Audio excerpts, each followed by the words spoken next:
আল্লাহ রাব্বুল আলামিন শেষ রাত্রে প্রথম আকাশে আসেন। হাদিস শরীফে এসেছে প্রথম আকাশে আল্লাহ রাব্বুল আলামিন এসে দুনিয়ার মানুষকে ডাকেন, কে আছো গুনাহ করে জীবন বোঝাই করে ফেলেছো, নাফরমানি করেছো, গুনাহ করেছো, অথবা বিপদে পড়েছো, ঋণগ্রস্ত হয়ে পড়েছো, অসুবিধায় পড়েছো, মামলা মকদ্দমায় পড়েছো, আমার কাছে মাপ চাও, আমার কাছে সাহায্য চাও। এই সময় যে সমস্ত বান্দারা আরামের ঘুমকে হারাম করে আল্লাহর দরবারে কাঁদতে থাকে, তাহাজ্জুদের নামাজ আদায় করে যখন হাত তুলে কাঁদে, আল্লাহ পাক তখন এই দৃশ্য দেখে ফেরেশতাদের বলেন, ও আমার ফেরেশতারা, আমার ওই বান্দাগুলি কাঁদে কেন? সমস্ত মানুষ যখন ঘুমানো, এই বান্দাগুলি কাঁদে কেন বলো? ফেরেশতারা বলে, আল্লাহ তুমি তো ভালো করে জানো। ফেরেশতারা বলে, আল্লাহ পাক বলবেন, তবুও তোমাদের মুখ থেকে শুনতে চাই। ফেরেশতারা তখন বলবে, রব্বুল আলামিন তোমার বান্দা গুনাহ করেছে, জাহান্নামের ভয়তে তোমার কাছে কাঁদতেছে, তোমার ভয়তে কাঁদে, জাহান্নামের ভয়তে কাঁদে। আল্লাহ জিজ্ঞেস করেন, ফেরেশতারা ওরা যে আমার ভয়তে কাঁদে, ওরা কি আমারে দেখছে নাকি? ফেরেশতারা বলে, না খোদা তোমারে দেখে নাই। আল্লাহ পাক বলেন, ওরা আমার যে জাহান্নামের ভয়তে কাঁদে, ওই জাহান্নাম তারা দেখেছে নাকি? ফেরেশতারা বলে, না আল্লাহ, তোমার জাহান্নাম ওরা দেখে নাই, তোমার বেহেশত কিছুই দেখে নাই। আল্লাহ পাক বলেন, ও আমার ফেরেশতারা, এই বান্দাগুলি আমার দোজখ দেখে নাই, আমাকে দেখে নাই, হাসর মিজান সিরাত কিছুই দেখে নাই, শুধু কোরআনের কথা শুনে, আমার নবীর কথা শুনে, আমার কোরআনের কথা শুনে বিশ্বাস করে আরামের ঘুমকে হারাম করে কিভাবে কাঁদতেছে তাকায় দেখ। আমার রহমতের দরিয়ায় জোশ মেরে গেছে, তোরা সাক্ষী থেকে যা, আমার ওই ক্রন্দনরত বান্দাগুলিকে আমি আল্লাহ মাফ করে দিলাম। আমার ভাইয়েরা, আল্লাহ পাক বলেন, আম্মান হুয়া কানিতুন আনা আল-লাইলি সাজিদাও ওয়া কাইমা। আল্লাহ রাব্বুল আলামিন বলেন, সিজদার ভিতরে আর দাঁড়ানোর ভিতরে আমার এই বান্দাগুলি আখিরাতে আমার সঙ্গে দেখা করা লাগবে এই ভয়তে, জাহান্নামের ভয়তে তারা কাঁদে, এভাবে কাঁদতে থাকে। আর আল্লাহ পাক ওই সময় তাদের গুনাহ মাফ করতে থাকেন। কোরআনে কারীমের ভিতরে আল্লাহ পাক বলেন, সারা রাত ঘুমাতে আল্লাহ নিষেধ করেছেন, সারা রাত যেন ঘুমায় না, পাইকারি দরে ঘুমায় না, একটু জাগো। ওয়াজকুর ইসমা রাব্বিকা বুকরাতাও ওয়া আসীলা। সকাল এবং সন্ধ্যায় তোমার প্রভুর, তোমার রবের জিকির করো, স্মরণ করো। وَمِنَ اللَّيْلِ فَاسْجُدْ لَهُ وَسَبِّحْهُ لَيْلًا طَوِيلًا। তোমার রাতের বেলায় রাতের একটা অংশ সিজদায় অবনত হও, আর রাতের দীর্ঘ সময় ঘুমায় থেকো না, হয় একটা লম্বা সময় ঘুমাও, কিন্তু একটা অংশ রাখো যে সময় তুমি আমার দরবারে সিজদায় পড়ে যাবে, কাঁদবে। আমার বন্ধুগণ, রাতটা ওয়াজআলনাল লাইলা সুবাতা, আল্লাহ রাব্বুল আলামিন ওয়াজআলনা সুবাতা ওয়াজআলনান নাওমা সুবাতা ওয়াজআলনাল লাইলা লিবাসা, ঘুমকে বানাইছেন আল্লাহ শান্তির বাহন, আর রাতকে করেছেন আচ্ছাদন। রাতকে কি করেছেন? আচ্ছাদন। রাতকে একটা পর্দা লাগিয়ে দিয়েছেন, রাতের পর্দা। যেহেতু প্রেম ভালোবাসা ঢোল পিটায় করা যায় না, ঢোল পিটায় প্রেম করা যায়? যায়। মানুষকে দেখায় দেখায় প্রেম ভালোবাসা করা যায় না, এটা হলো দুনিয়ার রীতিনীতি। দুনিয়ায় যেটা মানুষেরা করে, আসল সবচাইতে বড় ভালোবাসার পাত্র হলেন আল্লাহ, মাসুক হলেন আল্লাহ, আশেক হলো মানুষ। আশেক এবং মাসুকের ভিতরে প্রেম বিনিময় হবে, ভালোবাসার আদান প্রদান হবে, কথোপকথন হবে। এজন্য দিনের কোলাহল পূর্ণ অবস্থায় তা হয় না বলে রব্বুল আলামিন বলেন, আমি তোমাদের জন্য রাতকে একটা আচ্ছাদন, একটা পর্দা বানায় দিয়েছি। এই রাতের পর্দার ভিতরে থেকে আমারে ডাকো, আমাকে আমার কাছেই তুমি আমাকে ডাকো, একটা লম্বা সময় নিয়ে আমাকে বলতে থাকো, আমাকে ডাকতে থাকো। আল্লাহ পাক তার নবীকেও বলেছেন, ইয়া আইয়ুহাল মুযাম্মিলু কুমিল লাইলা ইল্লা কালিলা। হে চাদর আচ্ছাদিত ব্যক্তি, রাত্রিকালে সালাতে দণ্ডায়মান থাকো, কিন্তু কম, সারা রাত জাগার দরকার নেই। একটা অংশ জাগো, যখন তুমি আমার জন্য কাঁদবে, আমার জন্য সিজদায় পড়ে থাকবে। সাহাবায়ে কেরামদের সঙ্গে রোমকদের লড়াই হতেছে, রোমক সৈন্যরা যুদ্ধে জিততে পারতেছে না কিছুতেই। এরপরে তারা গোয়েন্দা বিভাগের লোক পাঠায় দিল, এদের সঙ্গে জিততে পারি না কেন, একটু খুঁজে দেখে আসো রাত্রে এরা করেটা কি। গোয়েন্দা বিভাগের লোক সারা রাত ঘুরে ঘুরে তারপরে এসে রিপোর্ট করলো। এরপরে এসে তাদের প্রধানের কাছে রিপোর্ট করলো, আমরা যার কাছে গিয়েছিলাম দেখে এলাম, হুম বিল্লাইলি রাহবানুন ওয়া বিন্নাহারি ফুরসানুন। আমরা দেখে এলাম যাদেরকে দিনের বেলায় প্রচন্ড শক্তিশালী বীর যোদ্ধা রূপে যাকে যুদ্ধ করতে দেখেছি ময়দানে, রাতের বেলায় দেখলাম গিয়া একেবারে নিতান্ত ফকিরের মতো কেউ তো সেজদায় পড়ে কাঁদতেছে, কেউ আবার তেলাওয়াত করতেছে, চোখ দিয়া পানি পড়তেছে, আবার কেউ নামাজ পড়তেছে, আবার কেউ হাত তুলে রেখেছে তাদের প্রভুর দরবারে, চোখের পানিতে তাদের চোখ বুক ভেসে যেতেছে। সারাটা রাত তেলাওয়াত আর সেজদা আর নামাজের মধ্যে তারা এভাবে কাটিয়ে দিয়েছে।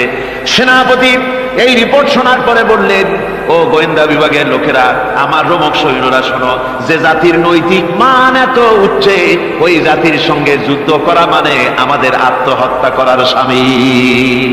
এদের সাথে কিছুতেই আমাদের পক্ষে পারা সম্ভব না। হ্যাঁ, এদের সাথে পারা যাবে যদি এই সম্পর্ক নষ্ট করে দেওয়া যায়। আল্লাহর সাথে তাদের এই গভীর সম্পর্ক যেটা আছে, এই সম্পর্ক নষ্ট করে দিতে হবে, তাহলেই কেবলমাত্র সম্ভব হবে। এদের নৈতিক চরিত্র ধ্বংস করার জন্য প্রচেষ্টা চালাও, তাহলে হয়তো আমরা কামিয়াব হতে পারবো। আমার বন্ধুগণ, এই জন্য গভীর রাত্রে যারা ইমানদার ব্যক্তি, তাদের জন্য গভীর রাত্রে জাগার একটা ব্যবস্থা আল্লাহ পাক বলেছেন। ইমানদার ব্যক্তিদের জন্য এটা হলো 2 নম্বরের বৈশিষ্ট্য। ওয়াল্লাযীনা ইয়াকুলুনা রাব্বানা সরিফ আন্না আযাবা জাহান্নাম ইন্না আযাবাহা কানা গরামা। রহমানের বান্দার, খাঁটি বান্দার 3 নম্বরের বৈশিষ্ট্য হচ্ছে তারা আল্লাহ রব্বুল আলামিনের দরবারে হাত তুলে ফরিয়াদ জানায়, আল্লাহর কাছে মোনাজাত করে, আল্লাহ রব্বুল আলামিনকে বলে, আয় আল্লাহ, হে আমার প্রভু, আয় আমার রব, জাহান্নামের আগুন থেকে দয়া করে আমারে বাঁচাও। জোরে বলেন আমিন, জোরে বলেন আমিন। জাহান্নামের বর্ণনা আমরা এই মাহফিলে করেছি, করি নাই? মনে আছে? দারুণ কঠিন জায়গা, অত্যন্ত কঠিন জায়গা, মারাত্মক জায়গা জাহান্নাম। ওই জাহান্নামের জন্য আল্লাহর কাছে কাঁদতে হবে, মাপ চাইতে হবে জাহান্নাম থেকে। মুমিন ব্যক্তির 3 নম্বরের বৈশিষ্ট্যই তাই। সে বলবে, রব্বানা সরিফ আন্না আযাবা জাহান্নাম ইন্না আযাবাহা কানা গরামা। আয় আল্লাহ, তোমার জাহান্নামের শাস্তি থেকে তোমার কাছে মাপ চাই। আল্লাহ পাক বলেন, এই জাহান্নামের শাস্তি বড়ই প্রাণান্তকার হবে। ইন্নাহা সাআত মুস্তাকাররান ওয়া মুকামা। জাহান্নাম হচ্ছে অবস্থানের জন্য অত্যন্ত নিকৃষ্ট, খুবই খারাপ জায়গা এই জাহান্নাম। কিন্তু মুসলমানদের অবস্থাটা ভিন্ন। মুসলমানেরা নেক আমল করে, ইবাদত বন্দি করে, তা সত্ত্বেও তার কলিজা কাঁপতে থাকে। সুবহানাল্লাহ, তার কলিজা কাঁপতে থাকে যে আমি যে ইবাদত করছি, এই ইবাদত আল্লাহর দরবারে মঞ্জুর হচ্ছে কিনা। এই জন্য তার মন কাঁদতে থাকে। সে আমলের উপর নির্ভর করে থাকে না, সে আল্লাহর দয়ার উপর নির্ভর করে। কিসের উপর নির্ভর করে? আল্লাহর দয়া, আল্লাহর রহমতের উপর নির্ভর করে। আর সে আল্লাহর কাছে কাঁদতে থাকে, রব্বুল আলামিন, তুমি দয়া করে মেহেরবানি করে আমার হিসাব নিও না। আমার এই হিসাব করে যদি বেহেশতে দাও, তাহলে তো বেহেশতে যাইতে পারবো। কিয়ামতের দিন আল্লাহ রব্বুল আলামিন কোন মানুষকে যদি হিসাবের জন্য ধরে ফেলেন, তাহলে ওই বান্দার আর জাহান্নাম ছাড়া কোনো পথ নাই। এই জন্য আল্লাহ শিখাই দিয়েছেন, বান্দা দোয়া কর, ওয়া আদখিলনাল জান্নাতা বিগাইরি হিসাব। আয় আল্লাহ, বিনা হিসাবে তোমার জান্নাত আমাকে দান করো। আবার হুজুর দোয়া করেছেন, আল্লাহুম্মা হাসিবনি হিসাবান ইয়াসীরা।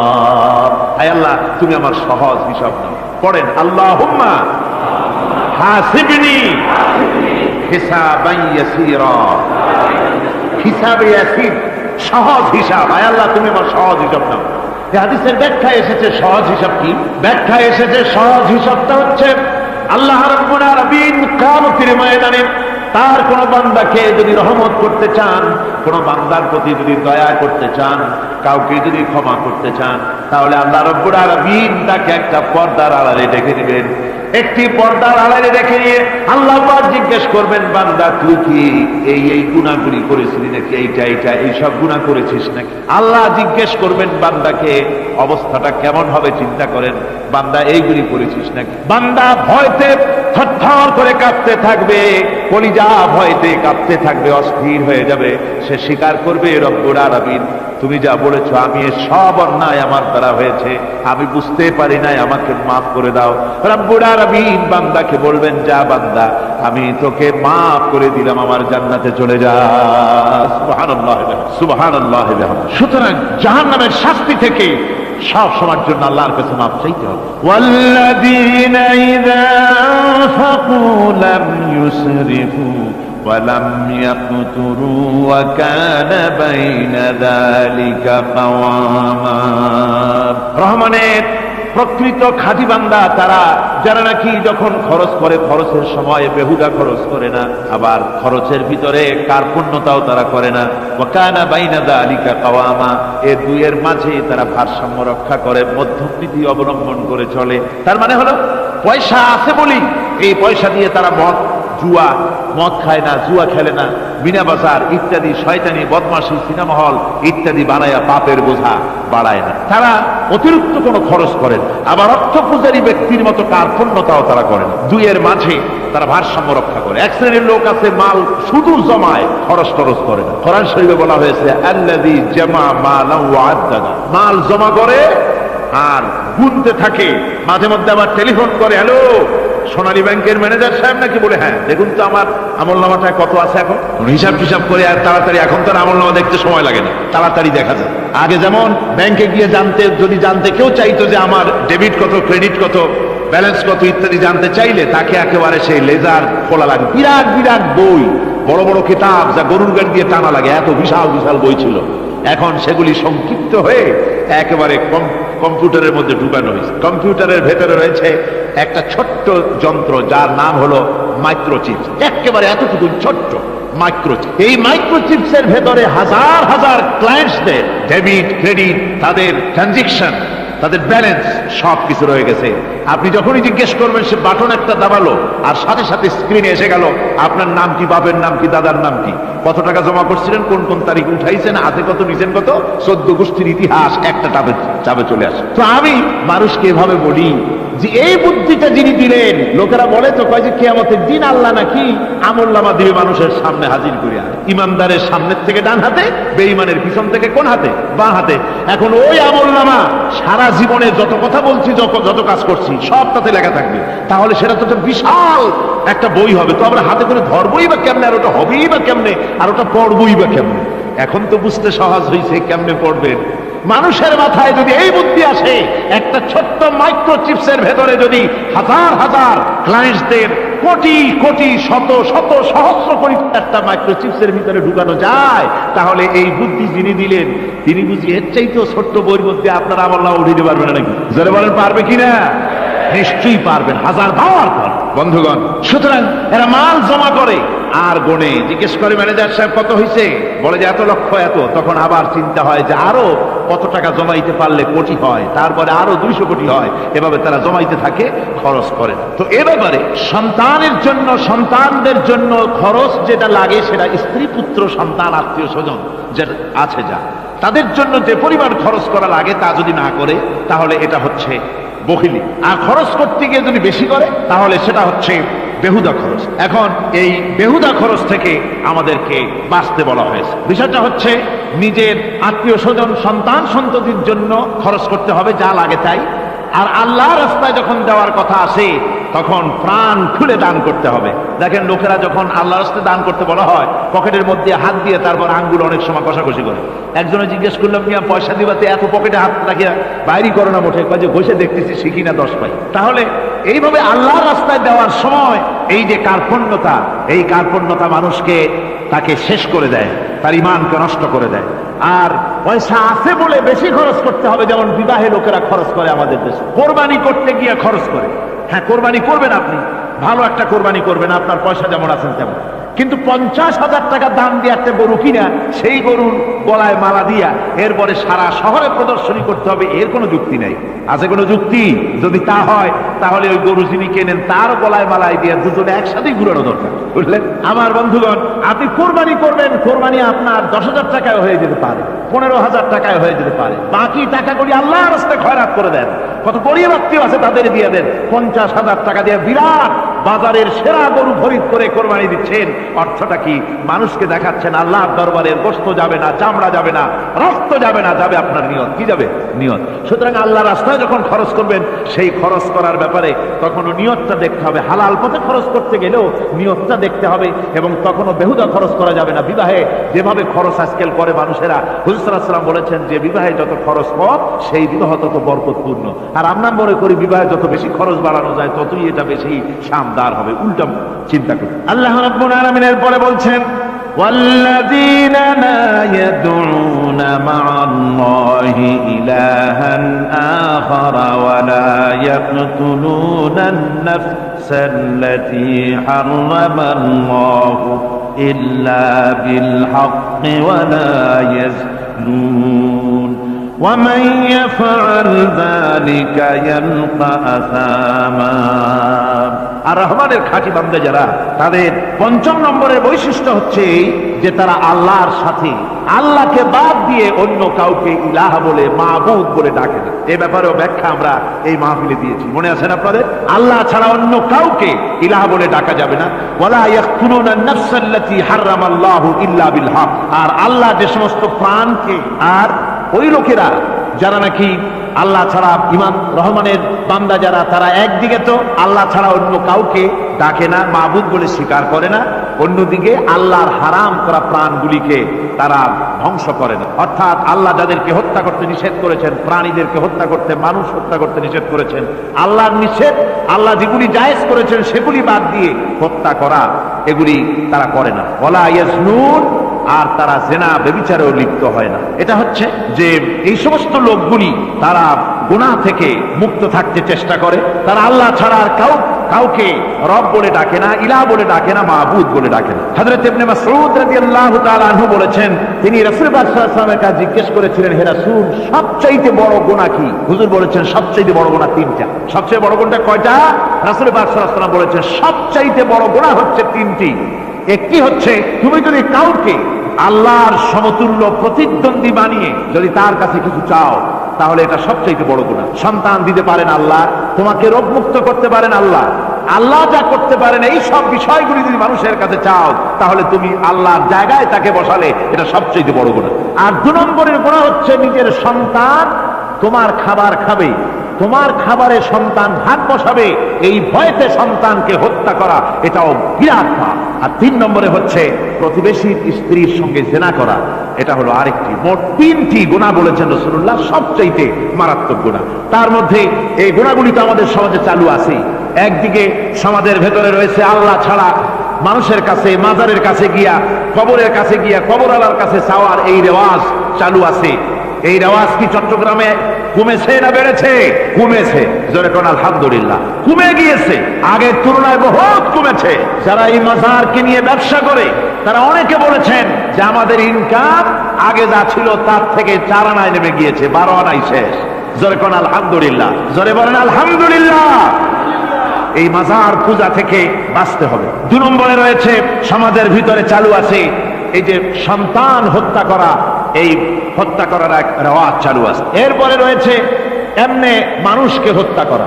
কলেজ ইউনিভার্সিটিতে যেভাবে মানুষ হত্যা করা হচ্ছে, এরা জানে না নিজের আদর্শকে প্রতিষ্ঠার জন্য আন্দাজ এবং অনুমানের উপরে ভিত্তি করে সেট করে মানুষকে হত্যা করছে। কি বলেন, করে না?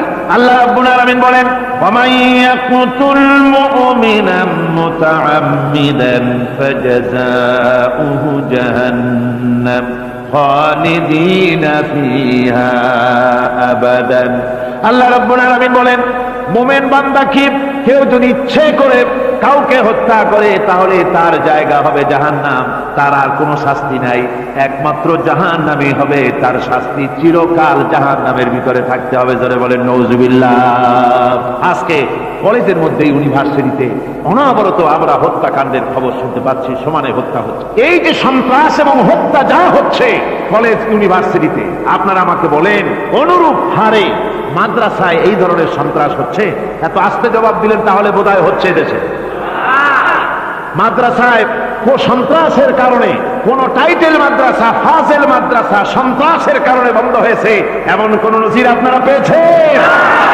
পান নাই। কেন পান? কলেজ বন্ধ হচ্ছে, ইউনিভার্সিটি বন্ধ হচ্ছে, সন্ত্রাসের কারণে মাদ্রাসা বন্ধ হয় না কেন? তার কারণ হচ্ছে কলেজ ইউনিভার্সিটিতে কোরআন পড়ানো হয় না, হাদিস পড়ানো হয় না, তাই তারা হত্যা করলে কি পাপ হয় তাও জানে না। হত্যা পাপ, হত্যার পাপ তো দূরের কথা, মানুষ কোরআন শুনতে আসে, কোরআন শুনতে আসাটাও তাদের বরদাস্ত হয় না। আমি জানতে পারলাম, এ মাহফিল আসার সময় জানতে পেরেছি, চট্টগ্রাম বিশ্ববিদ্যালয়ের কাছে থেকে শ্রোতৃমণ্ডলী মাহফিলের শ্রোতারা বাসে যখন আসতেছিল, সেখানকার কিছু সংখ্যক ছেলেরা ইট পাটকেল মেরেছে বাসের উপরে, বহুত লোক সেখানে আহত তারা করেছে। নাউজুবিল্লাহ মিন যালিক। কি শিক্ষা দেওয়া হচ্ছে সে? কিন্তু মাদ্রাসায় তো হচ্ছে না। কেন হয় না? তার কারণ হচ্ছে মাদ্রাসাগুলিতে কোরআনে কারীম পড়ানো হয়, রাসূলুল্লাহর হাদিস পড়ানো হয়, সেখানে জানানো হয়, এই কথাগুলি পড়ানো হয়, যদি কেউ কাউকে হত্যা করে জাহান্নাম ছাড়া কোনো জায়গা থাকবে না, চিরকাল জাহান্নামে থাকতে হবে, এই ভয়তে ওরা হত্যার ভিতরে যায় না। এই জীবন জীবন নয়, পরকাল আছে, কিয়ামতের দিন আল্লাহর দরবারে দাঁড়ায়া জীবনের সবকিছুর হিসাব দিতে হবে। এই জন্য তারা এসব জানে বলে, এসব তাদের রক্তে মাংসের ভিতরে ঢুকানো আছে বলে তারা চুরি ডাকাতি জেনা ব্যভিচার হত্যার দিকে তত যায় না যত এরা যায়। ঠিক কিনা বলে?